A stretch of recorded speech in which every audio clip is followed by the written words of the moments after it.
I'm getting quite emotional, David, because this is the last time I shall come and have a chat with you about the Lions tour, as it's now... It's been quite an affair, isn't it? It has been quite an affair. We're sat here in a beautiful garden in the grounds of Farley House, which is a fitting way to bring our interviews to a close. Over the last couple of weeks, where we've looked at the test matches, the first test match was very close. Lions won by 2 points. The second test match was even closer, Australia winning by 1 point. So where did that record-breaking scoreline and comprehensive victory come from on Saturday morning? Yeah, it's incredible. I don't know. I mean, it's something no one saw coming, I think. I mean, nobody predicted they would thump them, and apart from the drunk bloke down the street. But no one in their right mind predicted that. I think most people really thought Australia would edge it because they're such an intelligent group in a sporting sense. I'm not talking about academics here. In a sporting sense, that you felt like the Lions had played the power card and it had kind of stopped working. The genius had run out, and actually what happened was, I mean, it was sensational, but I think it came down to a couple of interesting things. The penalties gained from the Lions scrum, which I'm sure we'll talk about later, but also James Horwill's insistence on turning down penalties when they had a goal kicker who went 4 from 4 the week before. Leiliafano's a great goal kicker. So I found that bizarre. So they just offered the Lions a lead. They were conceding points at a rate, and they were given time after time a chance to claw points back, and they didn't take them. It was bizarre, absolutely bizarre. So somehow I think his being let off that head stamping on Alan Wynne-Jones and being included back in the lineup ultimately cost them. I mean, he's a great player, but I just don't understand giving away that many points. And I think what happens is you build up a lead, and you have to produce the performance of a lifetime to turn a lead around that you almost donated to the opposition. But incredibly, they did it. They turned it around and they clawed their way back. And that was an incredible test of mental strength, I think, for those guys to produce brilliance and really, I think, the spark when they needed it, when it looked like the Lions had thrown away the biggest lead, ever in the world. I think really Lee Halfpenny came to the fore, and instead of catching the ball and booting it, or catching the ball and giving it to someone else because that's what's on the plan, he just had a dart and had a jink, and just goes to show you don't need to be 6'5" and 19 stones to make a break and do something clever. For me, he was the difference on that day, I think, with the boot, but also with the ball in hand. Going into half-time then, you didn't feel that Horwell's decision to keep on turning down those penalties was vindicated by the fact that O'Connor was able to go over and score that try and bring the Australians back into the game? No, it wasn't, because imagine them with 9, 12, 15 more points. They'd have been ahead. They wouldn't have clawed a bit back in the 39th minute. They'd have been ahead. So imagine how different it could have been. Imagine the test the Lions would have been facing then had they had a lead. Had gone in. It's a completely different match. And it's kind of irrelevant, but speculating is a bit of fun, isn't it? But it's ridiculous. I mean, his team with that try before half time that O'Connor scored. They saved him a bit. I think they rescued him a bit, but not totally. For me, that was some incredible decision making. Now then, last week we were looking at the scrum in quite technical detail because it looked like Vunipola for times in the second test was put under incredible pressure and certainly appeared to be penalised by the referee, although it changed in the second half. But this week was a completely different scrummaging performance by the Lions to the point of complete dominance. Now, what happened differently this week than last week? Last week, Ben Alexander, the Australian tight head, was allowed to dive at the knees of Mako Vunipola. Now, he's not allowed to do that because he's diving at the floor. But what generally happens is a loose head, not wanting to stand up and back out of a scrum, will catch him on the back of his neck and will get bent in half. That's the plan from an Australian point of view. So he's hanging all his weight off the loose head. It's not the loose head's job to hold him up. It's illegal to dive at the floor. But because the loose head Ben Alexander's angle might not be quite right, but he's got a straight back, he's moving forward, he's being aggressive. The loose head, because of what Alexander is doing, is bent double, head between his knees, often can't bind because try binding on a big bloke when your head's between your knees, and he's the guy that gets penalised. But if Alexander is made to stand up and fight and scrummage on equal terms, he struggles because he's a natural loosehead playing on the tight head for Australia. The fact that he's played there loads of times and improved doesn't mean he's a natural tight head or a world-class tight head. He is not. He's a world-class player. He's not a world-class tight head prop. And he was made to stand up and compete on even terms, and he got battered.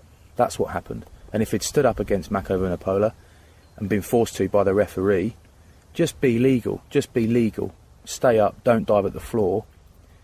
He would have done probably better against Vunipola than he did against Corbicero, but he wouldn't have had Vunipola up against it like that. No chance.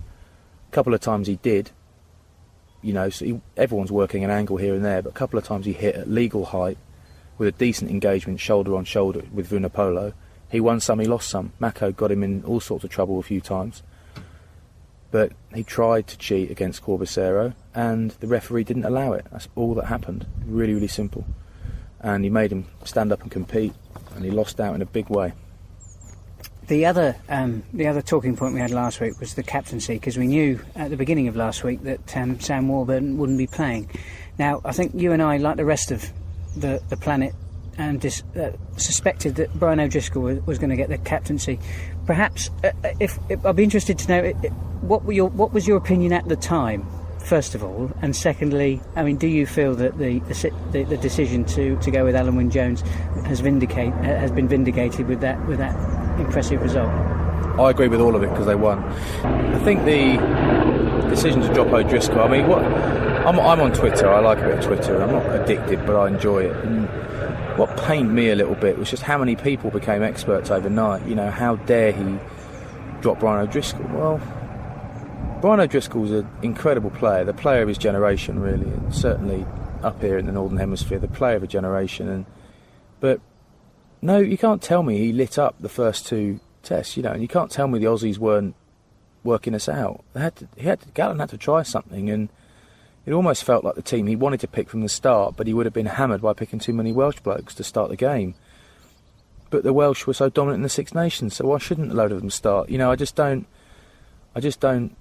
I really didn't. I found it distasteful, the things people said about Warren Gatland. You had not just some bloke down the street, you know, Bob down the road having a go. Well, you know, he's got a smartphone so he can say what he wants. Well, good on him. But it was the experts coming out. I couldn't believe it. I couldn't believe how they were writing Gatland off.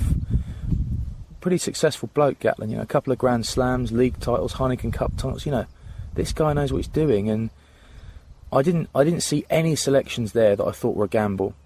The only one you'd probably say is closest to a gamble is picking Jonathan Davis ahead of Brian O'Driscoll.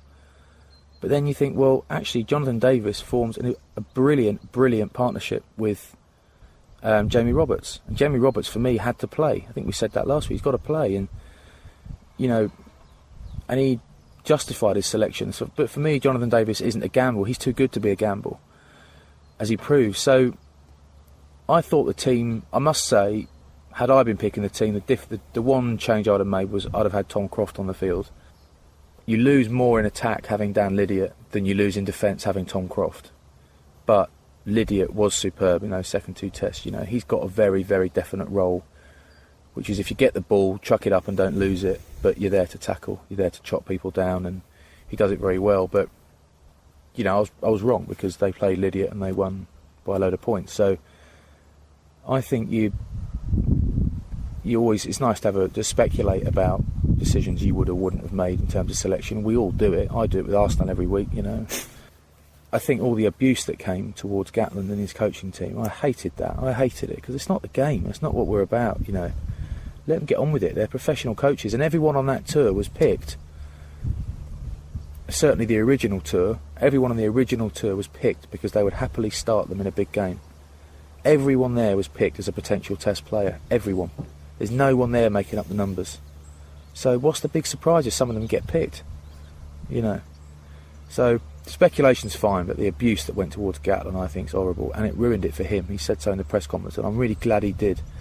Because personal abuse, the odd bloke can receive personal abuse by whatever medium and brush it off and laugh about it. Most can't. The subconscious can't take a joke and doesn't forget things like that, and I think it was vile. Some of the stuff that was sent to him, it was horrible. So he's picking a rugby team, for God's sake, you know, and he's picking from a big room full of top international players. So, you know, I found the whole thing horrible, and actually I enjoyed the win a little bit more because of that, actually. One of the things we talked about from almost our first meeting was the fact that actually the Lions as a concept is one of those tours which appeals to people across the spectrum of sport. In fact, across the spectrum of society, it's such a big deal that it's like a football World Cup or a rugby World Cup or Wimbledon. You know, for whilst it's on, everyone is interested in it, and of course, I suppose to a certain extent that breeds the level of criticism, of observation, of comment that we've been talking about. It's a natural consequence of the fact. But one of the things I'm conscious of is the philosophy of the Lions that we talked about as a touring group. It's the one opportunity we get I can say we as fans now because you're no longer playing, but we as fans get to cheer on the likes of. As an England fan, we'd never cheer on Alan Wynne-Davies. We'd certainly never cheer on Brian O'Driscoll because every time he plays against England, we normally lose. Particularly if he's in good form. But it's an opportunity to cheer on a shirt that we wouldn't normally, that we can come together, we can put our differences aside. And I wonder whether perhaps because of the 24-hour news media, because of the way that comment exists today, people coming to the Lions for the first time don't appreciate the fact that actually it's four nations coming together as one. I think it's I hate comparisons between rugby and football because they always sound so unoriginal and acidic, and I don't mean it like that because I love football. I watch a lot of football and always have done, but I do think that's a little bit them and us. It's a little bit football, and actually that's one of the things I don't like about football. I think the idea of a British team being formed, you know, for the Olympics, when that was knocked around in conversation for a while or whatever, the idea of the fact that no Scottish players might make the team or whatever, and you know, I don't quite like that stuff. I love the fact that all the nations come together because actually it's not actually that much different from international rugby because you play for your club every week and you bash the hell out of people from other teams, and then you're whacking people on a Sunday or a Saturday, and on Monday morning you're meeting up at England camp with all the guys you've been whacking, you know, so exactly the same thing, and you're all mates, and you know, no one holds any grudges. But I do think the Lions needed something special to happen last weekend because I think that the first two games, while we enjoyed them as rugby fans, I think being reflective, I think we probably enjoyed them because of the tension and because it was the Lions rather than for the game itself, because the games weren't that great. They were actually, the second one was a turgid, scrappy affair full of errors, a load of defence really, and wasn't that great to watch unless you're a purist. So, you know, if your mate down the road turns on, it's the first rugby game he's watched, he's not that bothered about the Lions, well, he's not going to be that impressed. I think the third test was a real advert for what it's all about, and to see what you want to see is different nations coming together and combining to produce something incredible.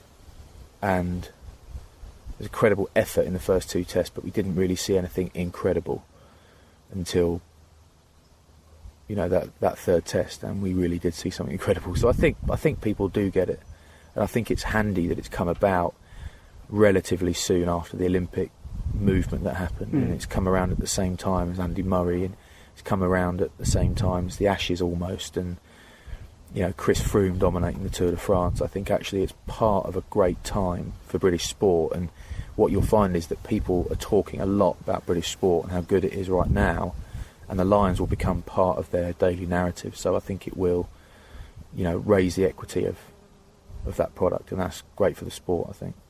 Let's look at some of the positives from the tour. Who are the standout players you think who've made a name for themselves coming back from these three tests? Well, Jamie Roberts always had a name anyway, but I thought he was great in that. I thought Conor Murray surprised me actually. He was in the third test on the day when he came on, he didn't do anything flash, but I thought he really he looked so sharp when he came on and delivered a couple of lovely balls, and very, very selfless for the amount of time he spent on the field. I think he did himself a lot of good in that 20 minutes or half an hour in test 3.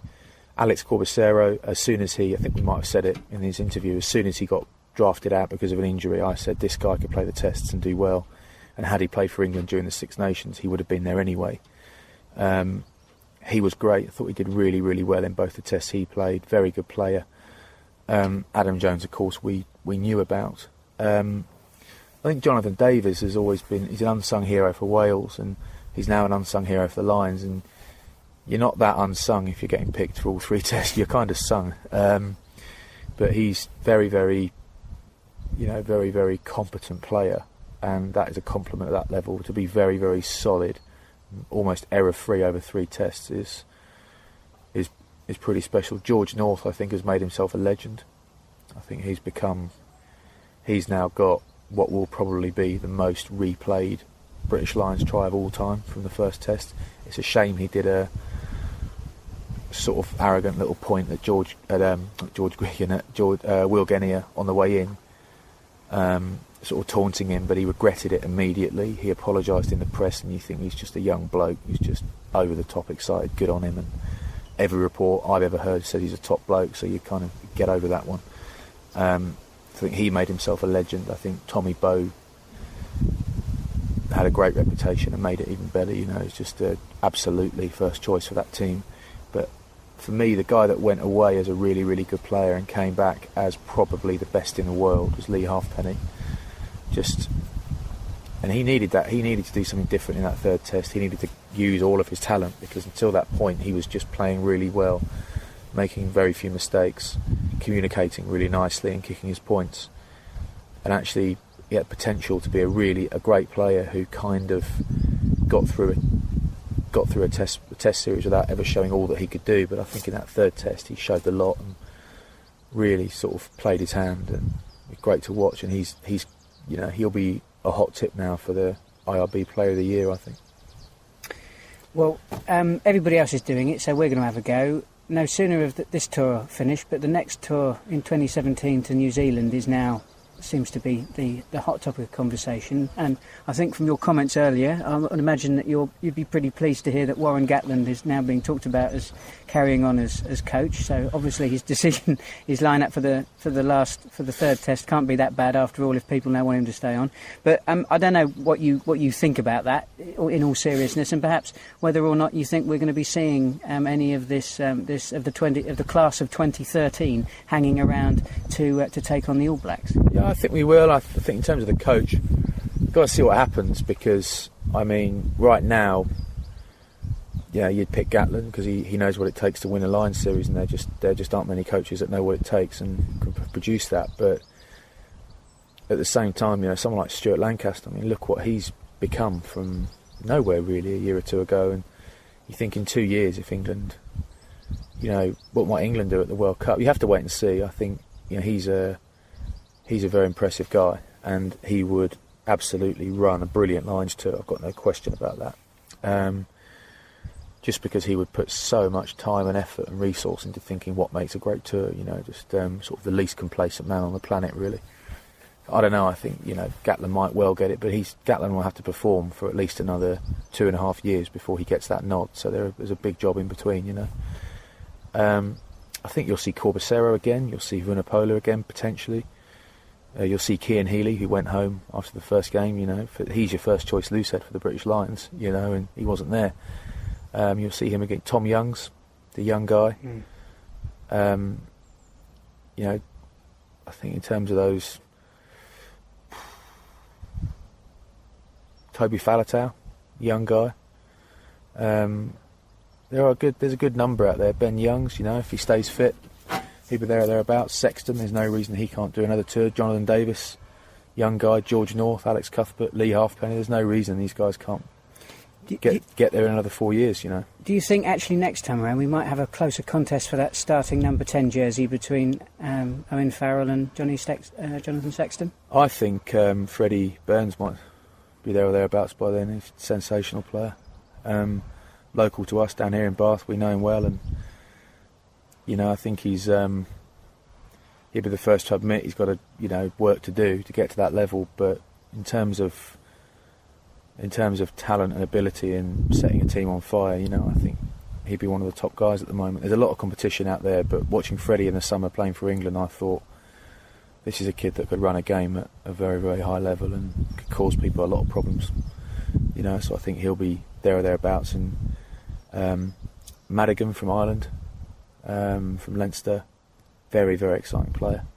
A lot of time with these exciting guys, it's how well do they defend, how well do they play the percentages and all that, but you'd rather coach that stuff into somebody than try and coach flair and talent, and imagination. So Harry might do, and Johnny Sexton's going to France, and that is going to racing, isn't he? And that can see someone's career, that can see someone become a rock star, it can see them disappear for 2 years, come back rich and invisible, so good luck to him. Mind you, Jamie Roberts will be out there as well, Dan Lydiate will be out there with him. They've got a decent old lineup, Mujati, Tonga Racing have spent a few quid this summer, I think, as per. Finally then, one of my first questions to you was about whether there was a future for the Lions Tours. That was largely because people seem to feel that without a win in 16 years, the concept was no longer relevant in the professional era. They've won now, so perhaps the issue is more to do with the standard of opposition and how seriously the Southern Hemisphere nations take the touring Lions side. In terms of stadiums, they were pretty full for the Australians, so I think the public have got a lot of passion for it. What do you think about the tour? How do you think the tour is going to be received in New Zealand when it goes around there in 4 years' time? Massive. The Lions are still relevant, and the numbers in the seats showed that, and the amount of airtime it's got since we won the series showed that. But I think the whole concept might need a tweak, actually. I think that it has to be, what you can't have any more of are provinces or clubs putting out rubbish teams against the Lions and then winning by a zillion points. That devalues it. That really, really devalues it. And actually, when the Western Force did that, I thought it was the Western Force, wasn't it? That, yeah, or Melbourne Rebel. Anyway, Western Force did it. I've forgotten, to be honest. When they put out a second-rate team against the Lions, I thought it made them look. Yeah. It made them look. And it actually made them look bad. And I think, well, they have, by that selection, they've damaged the Lions brand just a little bit. And of course, they recovered it by winning the series. But what I think you have contractual obligation to field your best team against the Lions, and you get that from every team you're going to be playing against. So there's no mucking about. Actually, it's really important for us to play against really good teams, but we'll leave it up to Joe, who coaches that team over there, to decide whether we do or not. He holds our destiny and our brand equity in his hands. It's ridiculous. And we've seen that people don't care, so those coaches in Australia didn't care about the Lions brand. They cared about their players not getting injured against the Lions. So, but those players would have been killing to play in that game. But I think if it doesn't go that way, then you might see an end to the provincial games, the club games. I think you might end up seeing, certainly when they tour Australia, New Zealand, you might see games appearing against Fiji, Tonga, Samoa, and Pacific Island teams. I think you might find those in midweek games. That'll add a bit of spice to it, and they'll be physical enough. Because I think, and I know it's not really a view for the mums, but I think, who don't want their kids to get hurt. But I think my favourite Lions tours, looking back, I've watched a lot of the old ones, are the ones where the midweek opposition wanted to go out there and kill the Lions. They wanted to take the biggest scalp of all, and actually, because they were so behind their nation versus the Lions, they tried to maim them. They wanted to hurt them and batter them before the test. Before the test matches, they wanted to wear them out and intimidate them. And they're the best Lions tours. Proper hostility and competition is what it's about. Cruising through by 60 points, a waste of time. It's a pre-season warm-up game against Div 2 side. That's not Lions. You want them absolutely flat out. The midweek team absolutely on their mettle. And that's what a Lions tour has to be about. And if the clubs or the provinces you play against, or the franchises, whatever you call them, won't sign up to that, you don't play them.